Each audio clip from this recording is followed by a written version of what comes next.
Good evening. On behalf of the Hopkinton Women's Club, welcome to the 35th Annual Meet the Candidates Night. My name is Kathy Hebden, and I'll be the moderator for the program this evening. The Hopkinton Women's Club was founded in 1920 when women were gaining the right to vote. Each year, with the exception of 2020, we organize Candidates Night to help all citizens decide who to cast their ballot for in the upcoming town election. We always welcome new members to the Women's Club and encourage anyone interested in our scholarship and community service organization to visit our website at hopkintonwomensclub.org. Our format begins with an opening statement from every candidate. Each one will have 2 minutes for remarks. The timers tonight include student volunteers from Hopkinton High School. They will periodically notify candidates of how much speaking time is left. When necessary, they will ring a bell to signify the end of 2 minutes, and we will move on. Now, on to our first candidate in alphabetical order. For Select Board, Amy Ritterbusch, candidate for re-election, Democrat. Thank you. Good evening, everyone. My name is Amy Ritterbusch, and I'm running for a second term on the Select Board. I'm a hard worker, I do my research, and I have a long history of involvement with the town and schools. This is a critical time for Hopkinton due to the rapid growth and development that we continue to experience and the resulting budget challenges. And I don't have all the answers, but I lived through a similar period in the early 2000s to 2010 period through the recession where we had to make some tough decisions and come up with some creative solutions, so I hope that experience will help. I'm working hard to keep the public informed after each meeting by recording an actions taken video here with HCAM and publishing written actions taken on eHop. My husband Tim and I have lived in Hopkinton for 18 years. We own a 140-year-old home in the center of town, and I enjoy walking in the downtown area as well as on the trails. And I do make it a point, I know we're all feeling the pain of that Main Street Corridor project. I make it a point to walk Main Street almost every week so I can see it for myself, because when people write to complain to us, I really like to be able to acknowledge and say I've experienced it too and maybe suggest improvements. So we have 3 children, a senior in high school and 2 Hopkinton High School graduates, 2018 and 2020. I got a BA from UMass Amherst, and I currently work as a software and web analyst for the Wellesley Public School District. At the moment, I'm chair of the Select Board, and I also serve on the Historic District Commission. I previously served on the Planning Board and the Growth Study Committee and the Design Review Board, and I'm a founding member of eHop, and I've served as a board member there since 2007.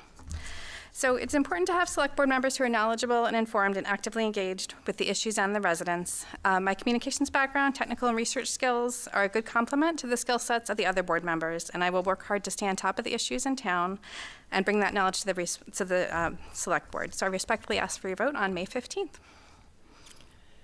Thank you. For school committee, 3-year positions, you can vote for 2. First, Ashley Fogg, unenrolled.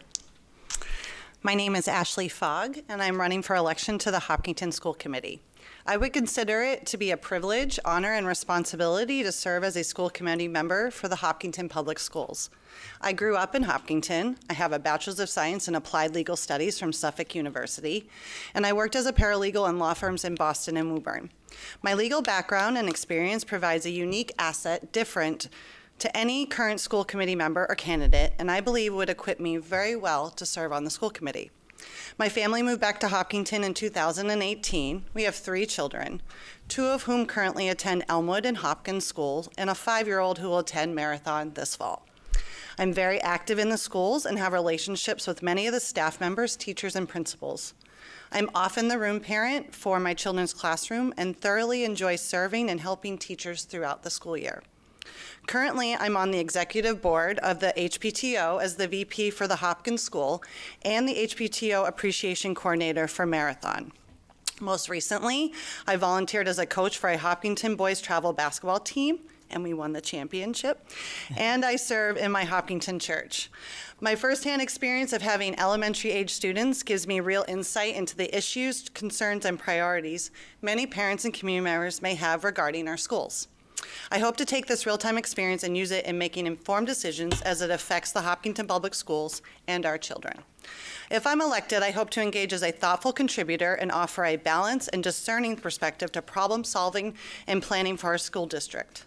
I think the school committee works best when we have different points of view. We should have the willingness to ask the hard questions, but also communicate and listen with respect while working towards the common goal of doing what is best for our students and families. My top priorities as I run for election are managing effectively the exponential growth we have seen in our student population, the social and emotional development of our students, and continuing the excellence of Hopkinton Public Schools academics. It would be my privilege to serve on the Hopkinton School Committee. I hope to earn your vote on May 15th. Thank you. Thank you. Susan Stevenson? Good evening. My name is Susan Stevenson, and I am a candidate for the school committee. I'm a native of a small town 40 miles north of Pittsburgh. I moved here 9 months ago because after 27 years of visiting this beautiful community, I knew I had to move here. I am an excellent choice. I bring 36 years of educational expertise as a secondary English teacher, but I also bring an extensive background as a leader and negotiator for a 500-member education association.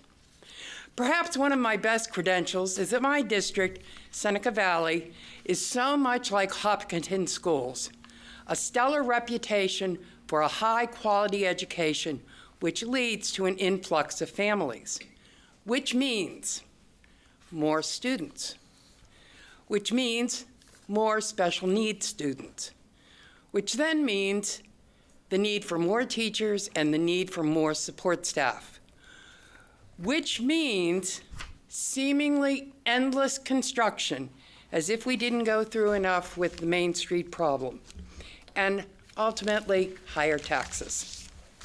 I understand this merry-go-round, having taught through it for 36 years. I tell you now, every single decision I make will always begin and end with what is best for the students. I will be penny wise, but I firmly believe what Ben Franklin said: an investment in education pays the most interest.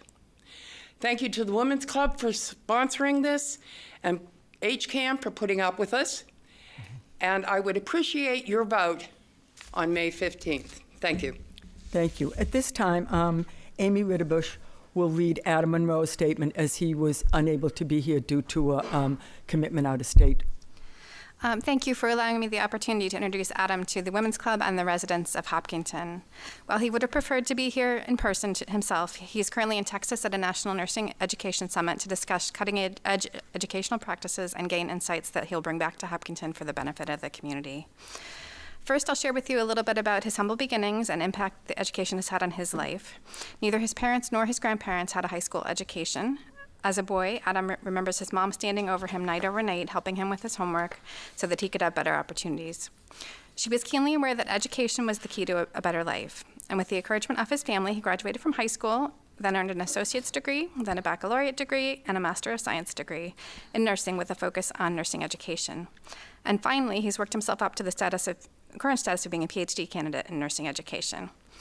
So he possesses a deep-rooted understanding of the power of education. He also knows what it feels like to be the kid who needs extra help along the way. His passion for humanity goes far beyond education alone. His work in behavioral health nursing brings him face-to-face with challenges daily, and sometimes very serious challenges that kids face. He also understands the challenges of being a parent, advocating for his own children, having navigated the IEP and special education process twice. And finally, he understands the work and challenges confronting school educators and administrators because he's proud to say he is one. As an educator and administrator, he collaborates directly with other administrators, faculty, and staff. He works to develop educational budgets and strategic plans and to evaluate educational programs to ensure that they are based on educationally sound practices.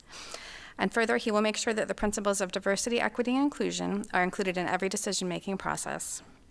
His wife, Heather, and Adam, along with their 3 children, truly enjoy calling Hopkinton their home. Their youngest is currently in the Hopkinton school system, looking forward to high school, and he hopes to bring his commitment to education and service to the Hopkinton School Committee, and respectfully asks to review it on May 15th. Thank you. Moving on to Board of Library Trustees, 3-year positions. You can vote for 2. Jessica McCaffrey, candidate for re-election, Republican. Well, thank you to the Hopkinton Women's Club and HCAM for hosting this event and inviting me to reintroduce myself. So my name is Jessica McCaffrey. I'm running for re-election to the Hopkinton Public Library Board of Trustees. My husband and I have lived here in town since 2019, and we've since added 2 rescue dogs to our family, Spencer and Sadie, thanks to Bay Path and Brown Dog. And shortly after settling in, I looked for ways to get involved in community service. And I was drawn actually to the Library Board of Trustees position, as I've actually greatly benefited from libraries as a community resource everywhere that I've lived. Reading in libraries have been a vital part of my life for as long as I can remember, from going there with my parents, picking out books and movies for the week, to driving my younger sisters there when I became of age. We would spend hours sorting through books, playing with the toys, taking a stab at the puzzle board, and eventually I took advantage of the quiet study rooms during college and law school. So I've had the pleasure of serving as trustee since May 2020, most recently as vice chair, and previously as the liaison to the Hopkinton Public Library Foundation. The board is responsible for overseeing the library for the benefit of the community, and serving as trustee this past term has provided ample opportunities to do just that, from contributing to the library's enrichment by way of providing input and guidance on library policies and plans that further the library's missions to be inclusive and a welcoming place for everybody. I've enjoyed bringing a collaborative approach to the board and cross-functionally with the Friends of the Library and the Hopkinton Public Library Foundation, which also support the library's missions and help raise awareness of the resources available to our community. Professionally, I work as an attorney, and I look forward to continuing to serve our community and respectfully ask for your vote on May 15th. Thank you. Next up, Warren Carter, the Democrat candidate. Thank you. I am Warren Carter, and I'm currently filling out an unexpired term as a trustee of the library, and I will be running next month for a full 3-year term. As way of background, I moved to Hopkinton 6 years ago from Northwest Connecticut, where, among other things, I served as a trustee on 2 libraries there in that community. One in a small town called Norfolk, Connecticut, better known as the Ice Box of Connecticut, being the highest town in the state. That's where I lived, and in Salisbury, Connecticut, the Scoville Memorial Library, where I worked. While those 2 towns are significantly smaller than Hopkinton, I think the function of libraries universally is to operate as a portal for education, culture, and arts to the community, and they perform that function extremely well. Upon moving to Hopkinton in early 2017, and looking around at what the community had, it didn't take me long to find my way into the beautiful facilities that we enjoy here in Hopkinton, and was very impressed with the professional and friendly staff that was there. And the collection itself is impressive, but the imaginative and vibrant programmatic effort that the library is conducting was a drawing card. So when this position became available last fall, I eagerly accepted it, and I look forward to another 3 years with your good help. Thank you. Thank you. For Parks and Recreation Commission, to 3-year position, you can vote for 2. Laura Hanson had an unexpected last-minute family situation that she couldn't travel back here on time, so she asked me to read some remarks for her. Hello, Hopkinton. My name is Laura Hanson, and I'm running for re-election to the Parks and Rec Commission. I'm so sorry not to be here tonight, as this is an incredible opportunity for the community to meet and learn about their candidates. I've been on the Parks and Rec Commission since 2015, and I've truly enjoyed serving the community of Hopkinton. Since I was elected, I helped facilitate the building of a dog park, worked on upgrades at Sandy Beach, and scheduled many fun, free summer concerts on the Common that have celebrated diversity in music and the community. Even as a 25-year resident of Hopkinton, I continue to learn and grow with this developing community. Hopkinton Parks and Recreation is a wonderful part of Hopkinton. It brings people together and encourages healthy activities for the mind and body. We're always adding new activities to our roster to enhance growth and opportunities. Parks and Rec is always open for questions, as am I. You can message me on my Facebook page, Laura Hanson for Parks and Rec, if you have a question for me directly, or contact the Parks and Rec office.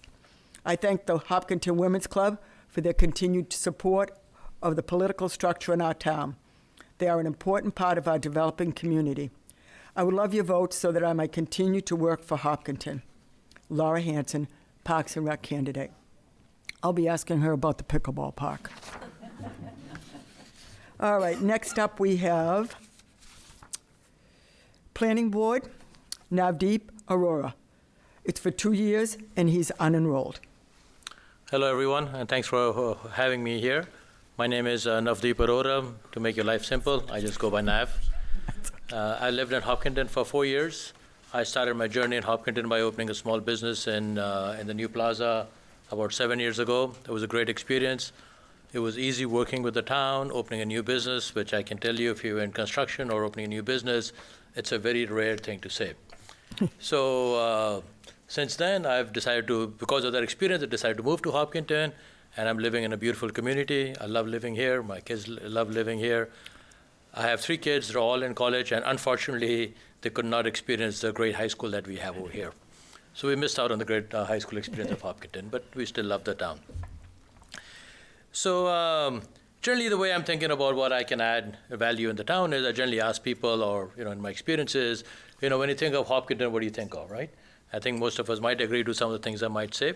So I think the 4 big pillars of Hopkinton, one is obviously the education, second is a marathon, third is a great place it's a very safe town, it's a great place to raise kids, and then we have a beautiful state park. But then the 5th and the 6th, I'm not too sure what that is. So, I like to go out, we like to celebrate things, but when I like to go spend money, generally Hopkinton doesn't come to mind. So I'm hoping that we can create something which is that 5th thing. I don't know what the answers are, but I'm hoping I can work with the town and the people of Hopkinton and creating that 5th element for Hopkinton. Generally, the ideas that I had are centered around the intersection of green technology, commercial growth, technology development, and entrepreneurship. I have owned small businesses, multiple small businesses in the last 20 years. My son is an entrepreneur, my wife's an entrepreneur, so we're hoping we can bring some of the spirit back to the town and make Hopkinton an even better place to be. Thank you. Thank you. Next is Planning Board. There's a 2-year position, and there is 1 opening, and the candidate this evening is Navdeep. I'm sorry, I'm going to Housing Authority. Did I scare you? For Housing Authority, for 1 year, vote for 1, Ilana Cassidy, Democrat. Did I get that right? Yes. All right. Thank you. So my name is Ilana Cassidy. I am running for Hopkinton Housing Authority. I've been in Hopkinton since 2009, and I love the town, and I want to just have as much opportunity to give back to the town and be involved in the town. I currently serve as the chair of the Hopkinton Cultural Council, and I'm very proud of the work we've done within that council, and I just am looking for more opportunity as a way to give back to the community. I am an occupational therapist, and I work with horses, actually. I work with kids with developmental delays using horses as a treatment tool in a barn in Sherburne, so that's what I do professionally. Previously, I worked in early intervention for many years out of the Boston area, mostly Mattapan, Dorchester, and Roxbury, and I worked with a lot of families that either got housing through the Boston Housing Authority or were trying to apply to housing within the Boston Housing Authority. So I really got to see how the low-income housing and the disability housing worked through the Boston Housing Authority from that end. And I was able to be an advocate for many of those families in a number of different roles.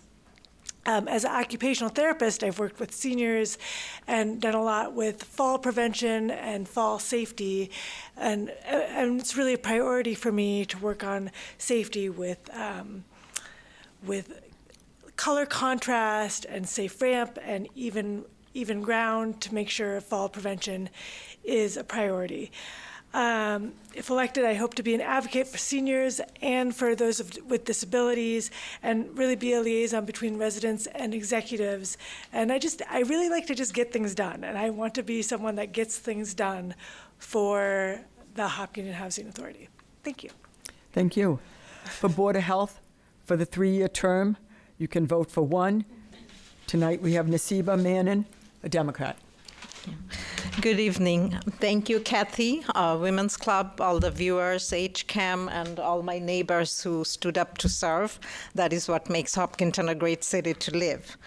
My name is Nasiba Mannan, and I'm running for Board of Health. I'm an experienced healthcare oversight professional with more than 16 years of experience. I'm currently overseeing a department of a healthcare organization. We develop quality and compliance strategies, ensuring continuous improvement of delivery and services. I have a master's degree in public health, a master's degree in nutrition, and I'm currently finishing up my MBA. I am involved with various committees in town and state. I'm a current member of Hopkinton Women's Club. I'm a member of Veterans Celebrations Committee and also HCA's Diversity and Equity Board. I'm a commissioner at Metro-West Women's Commission. And yes, I did serve at Board of Health before. I believe my education and professional and volunteer experience prepares me for this role well. And if I get the opportunity, some of my priorities would be to help complete the strategic plan that the Board of Health is currently working on, encourage more adoption of digital technologies, and help prioritize health promotion and mental health initiatives.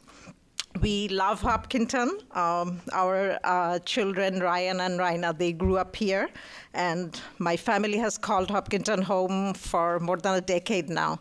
And many of those years, or most of those years, my husband Shahidul and I, we have served in some shape or form. And if you give me the opportunity, I want to continue to serve. Thank you for listening. And on May 15th, I humbly ask for your vote. Thank you. Thank you.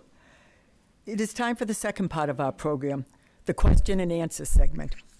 If you have a question that hasn't already been submitted, you can send one to live@hcam.tv or call 508-333-5858. Oh, sorry, just look at the board. Don't listen to me. Please include your name and address, though, along with your question. So this year, audience members can stand at their seat to ask questions, thanks to an updated sound system. Responses from candidates will continue to adhere to the 2-minute limit. If a question is posed to a specific candidate, I'll offer response time to all others running for that office as well. Lastly, the privilege of being the first person to answer will begin alphabetically and rotate as subsequent questions are asked. Okay, we are now ready for the first question. And I have some right here. So the first question is for the school committee candidates, and it's from Caitlin Terrell, 24 Ash Street. You can both come up to the mics. Please share your views regarding book banning in schools. And we'll start with you, alphabetically backwards. Book banning is the most outrageous thing that has ever come to this earth. Trust me, I have taught To Kill a Mockingbird. I have had students read where The Caged Bird Sings.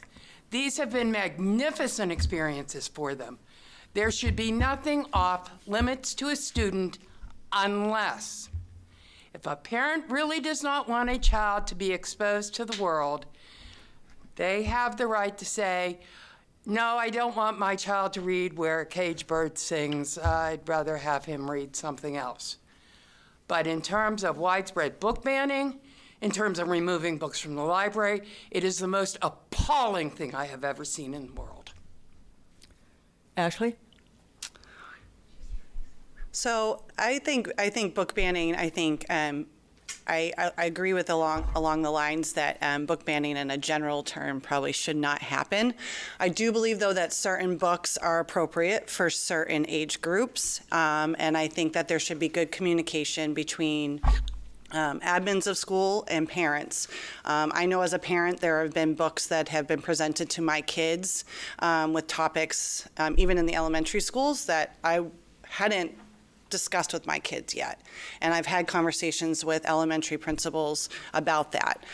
So I think that there just needs to be really good communication between admins and teachers and parents. And I think it needs to be a collaborative thing. I do agree that if there is a book that is controversial for whatever reason, that parents should have the option to be able to discuss that book at home with their student and choose if they want to read it and maybe offer a different option.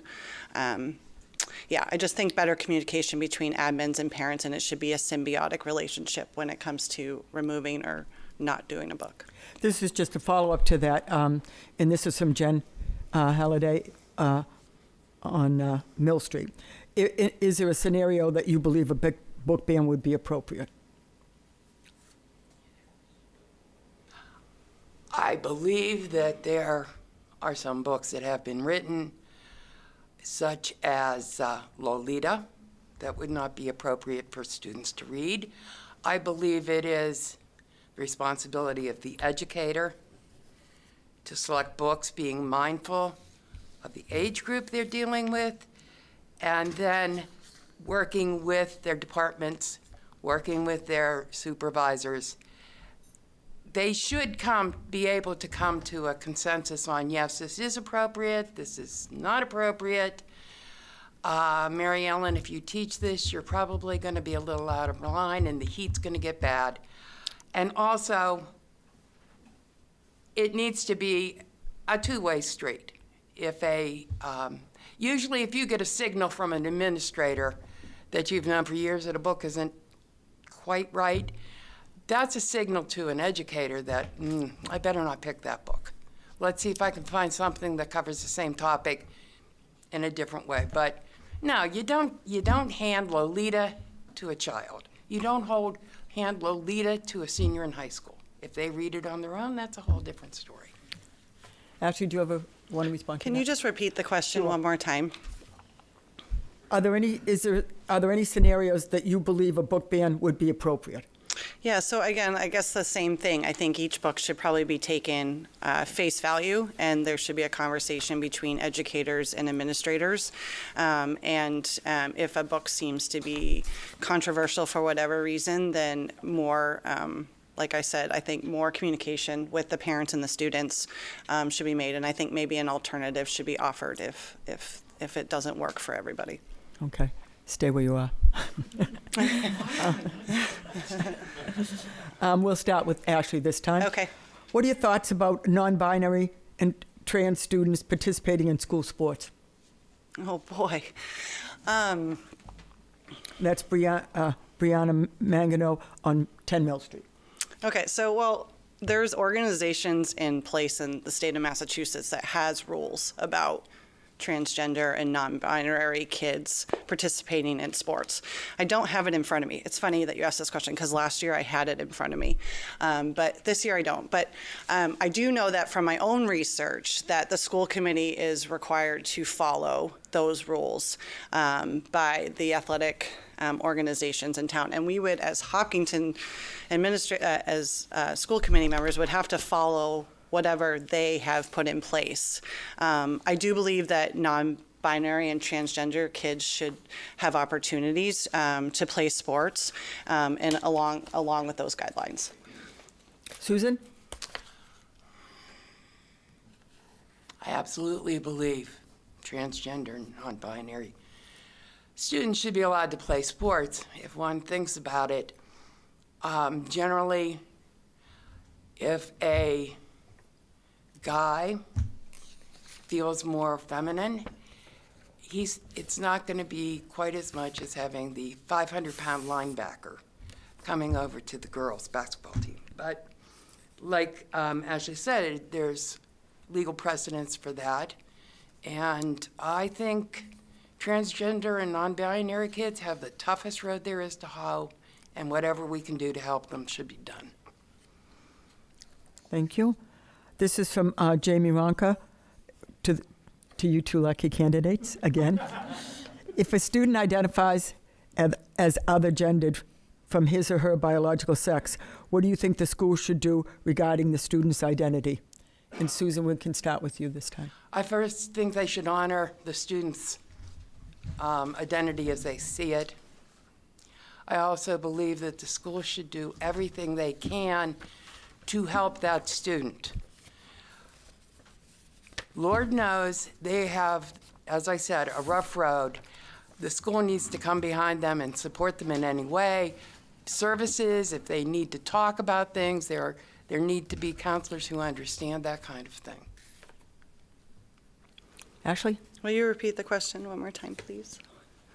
Sorry, I listened to her and then I completely lose If it. a student identifies as other gendered from his or her biological sex, Sure. what do you think the school should do regarding the student's identity? Okay. Well, I think that no matter how a student identifies, that they should continue to have access to a first-rate education like any other student, and they should be made to feel safe in school. I think that those kind of conversations are really kind of an private, intimate conversation between parents, that family, and the administration, the principals, the superintendent, those kind of conversations. And I think whatever along those lines of how they feel it's best to serve the student, to keep the student safe, to provide access to education, I think the school committee should support those decisions. All right. For the two candidates for school committee, the next question is, there's been a lot of talk in the news about trans people and critical race theory. I think our kids must have heard some of this. This is from Amy Groves. Do you support kids being open about being trans and being supported in that? And do you support kids learning about our history of slavery and its effects? Susan, you're on. Repeat that one more time. They're Sure. firing it at us. There's been a lot of talk in the news about trans people and critical race theory. I think our kids must have heard some of this. Do you support kids being open about being trans and being supported in that?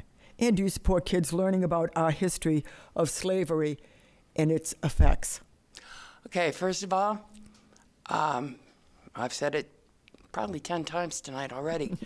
Trans and bisexual kids or non-binary students need to be supported beyond belief. When I taught, we didn't have, I'm sure we had many of those students, but it was not out in the open like it is now. The second half of that question, critical race theory. If my reading is okay on it, CRT is basically a pile of rubbish. However, the other part of the question, should we be teaching our kids about slavery? Absolutely. Should we be teaching our children about how, as I taught my children in school, the Puritans came, they took the land, I'm sorry, Massachusetts, and then they gave the Indians blankets full of smallpox. We are not saints. You can't teach a child the history, which is the most important thing a kid can learn, if they don't know what impacted it, what brought it. Could you imagine trying to teach world history without mentioning Adolf Hitler? It's crazy. Ashley? Okay. So can you read the part about, I know the critical race part, but the trans part again? There has been a lot of talk in the news about trans people and critical race theory. I think our kids must have heard some of this. Do you support kids being open about being trans and being supported in that openness? Sure. And do you support kids learning about the history of Sure. slavery and its... Okay. So I think that a child identifying as trans is really a family's private business and their own decision on how they are going to operate it with their family. I know that a lot of people have really certain topic, like, real opinions on it. And I think that as Hopkinton School Committee, we should come alongside those families and support them with what they think is the best decision for their child. And that may look different for family to family, right? We need to keep safety in mind when it comes to these kids. Safety for all students, but as a lot of people point out, trans kids can be bullied and ridiculed, and they have different challenges than, maybe their other students. So I just think that, I think safety is paramount when it comes to these kids, and I think that those conversations should be handled family to family. Critical race theory, I think systemic racism is real. I think it penetrates every part of our country. I think the wounds created by systemic racism are huge, and we absolutely are still grappling with what happened in the past and what continues to happen. I certainly don't think racism should be ignored or not considered when talking about our history of our country or with our children. I think instead we should learn from history and focus on the future. We now know better and can do better. We can learn from our mistakes and teach our children about them. We can give them hope that we can change the tide in racism and have a more aware and better outlook on real issues in the country. I think race and its history also needs to be tailored for different grades. What is being taught in high school shouldn't be taught in first grade. We need to gear it towards our kids, how our kids will be able to process and understand the information and the history being taught. I do think if CRT does come up in my tenure, I would approach it with an open mind, and I would plan to listen to all sides and do my research and make an informed decision. I would speak to community members that take issue with CRT theory in one way or the other, and I think I would work with my other school committee members to hear all sides. Thank you. This is for the school committee candidates. Do you want to get a drink of water or do a little dance? Okay. Thank you. You're welcome. This is from Mary Jo Anderson.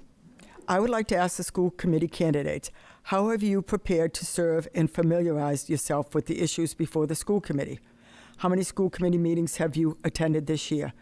Thanks. You should go first. Yeah. Yeah, whose turn is it? I can't remember. So I would say I have attended every school committee meeting in the last 2 years. I just haven't physically been in the building. I am one of those few people that gets on HCAM and watches it every week. And I continue to have conversations with current school committee members consistently all the time about different issues. Holly Miranda and I have conversations all the time. I've had conversations with Nancy and Amanda. So I continue to speak to them about different issues. And what was the second part of the question? How many of you attended and what else? Let's see. How many of you attended this year, and how have you prepared to serve and familiarize yourself with the issues that Yes, face so the school committee? it's no mystery that I ran for school committee last year as well, and so last year was a lot different than this year, but it's allowed me to jump into school committee and what they do and learn about them and to familiarize myself with the growth issues, the issues with special education this year, some of those challenges. So I've been really up to date with keeping informed. Susan? I have been trying to learn about school committee, the system, since I moved here. I knew that there was going to be an opening, and being on a school committee, we call them school boards back home, has always been something that I thought I would be extremely good at doing, given my degree of educational background, my years in the classroom. I have been attending school board meetings, school committee meetings for the past 5 months. I've had opportunities to speak with Holly Moran and Nancy Kavanaugh and Leah Battle Referee. I have met with CPAC. I have desperately tried to meet with the president of the Teachers Association because I think, as you know, I was a teachers union representative, and I need to hear that piece of the puzzle too. And I've been trying to look at the budget. I'm not a big numbers person. I understand numbers, I understand things, but I don't add. So I have been attending, and I've been physically present probably for the last 3 to 4 meetings. Thank you. Are there any other questions, audience members? I have a question. Sure, you can just stand right where you are, just say your name and address, and then, I'm Nancy Kavanaugh, 25 Priscilla Road. I have a hypothetical question. As a school committee member, you would receive a lot of email, sometimes more than others. If you received an email from a family complaining, and this, things like this actually do happen, complaining that their child was displaying a pride flag in their classroom, how would you respond? Ashley? They're complaining that there's a pride flag in the classroom being displayed. Correct. If there was a pride flag in some way in the classroom, in the school building, and a parent complained about it. Okay. I guess my first question would be, are there other flags being displayed in the classroom? Is there an American flag, or is this just its symbol of its own? I think pride flags are pretty predominant everywhere. And I really don't see it as a problem in the classroom. I feel like if a person really has a problem with it, then they should probably speak to the teacher and the principal, and then I guess it would get escalated to the school committee. And at that point, we'd kind of want to figure out why it's a problem for them. Is it a distraction? Is it raising question? Is it in a kindergarten classroom, or is it in a high school classroom? I think those kind of more details are kind of important. I don't necessarily always think that maybe a pride flag should be front and center to a classroom, because I think we're there for academics and we're there for school. And I certainly wouldn't want outside things to overshadow what the teacher is trying to teach, especially if it's a distraction. So I guess I would need more details about that, and what the purpose and why the teacher felt to put that up. So. Thank you. Susan?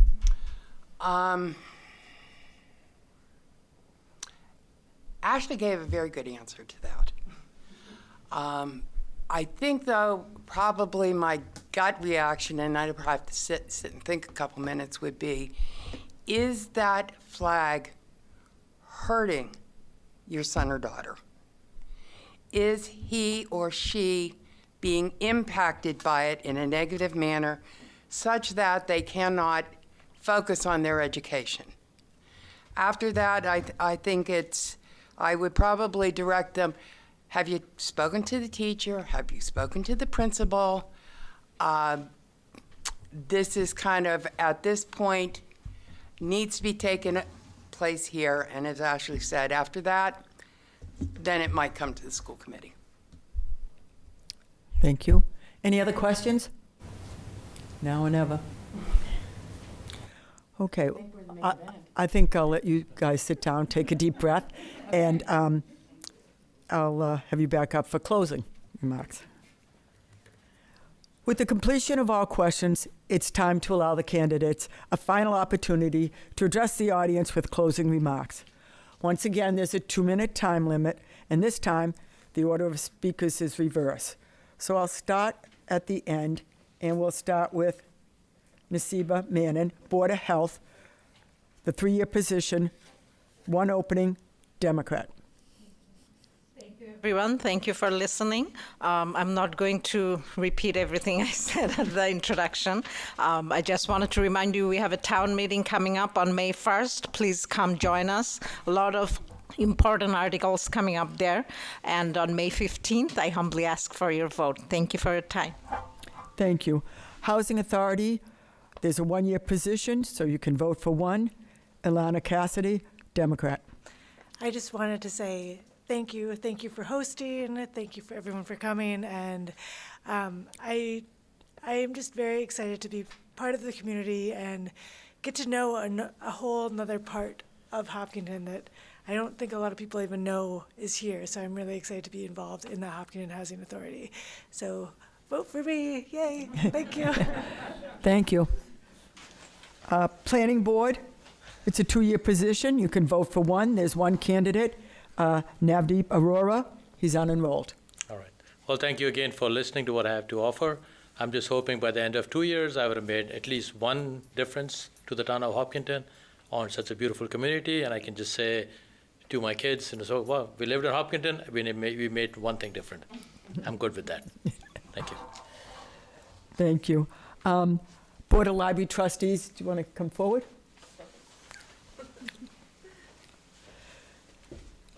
There are 2 openings in there for 3-year positions, and we'll start with Warren Carter, the Democrat.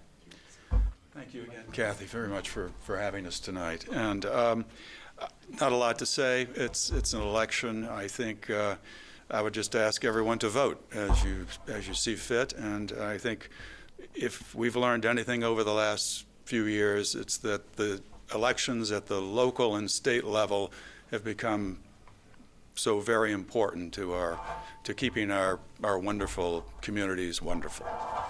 And Jessica McCaffrey, the candidate for re-election, Republican. Sure. Well, thank you for, hearing us out tonight. I look forward to serving the town of Hopkinton for another term. And as Warren said, come out and vote, and, it's a civic duty. Thanks so much. Thank you.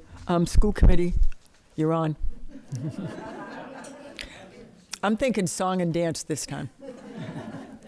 So for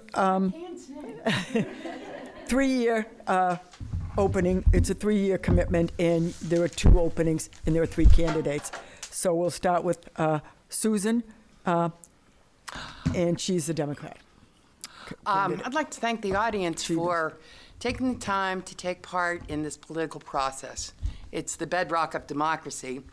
If you take nothing else away from me this evening, you no doubt are going to take away that I am a fairly liberal thinker. I think absolutely almost every disagreement between a parent, curriculum, and a teacher has a solution that does not require fireworks.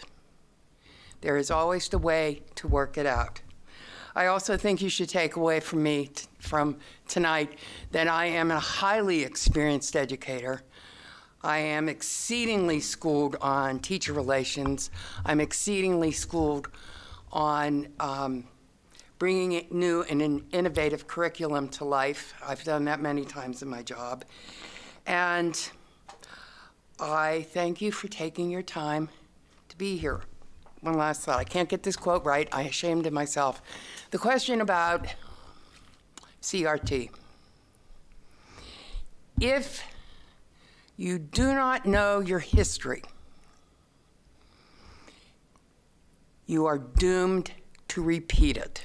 And we must always remember that. Thank you. Thank you. Ashley Fogg, unenrolled.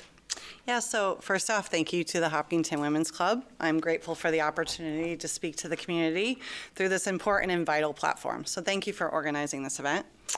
I wholeheartedly believe having children in the Hopkinton Public Schools makes me especially qualified to make informed decisions as a member of the school committee. I understand at a real and not abstract level the policies the school committee implements because they have a real-life impact on the students in my home. Through volunteering at the HPTO, active participation in the schools, and substitute teaching, I have gained insight into Hopkinton Public Schools through both the parent lens and the teacher lens.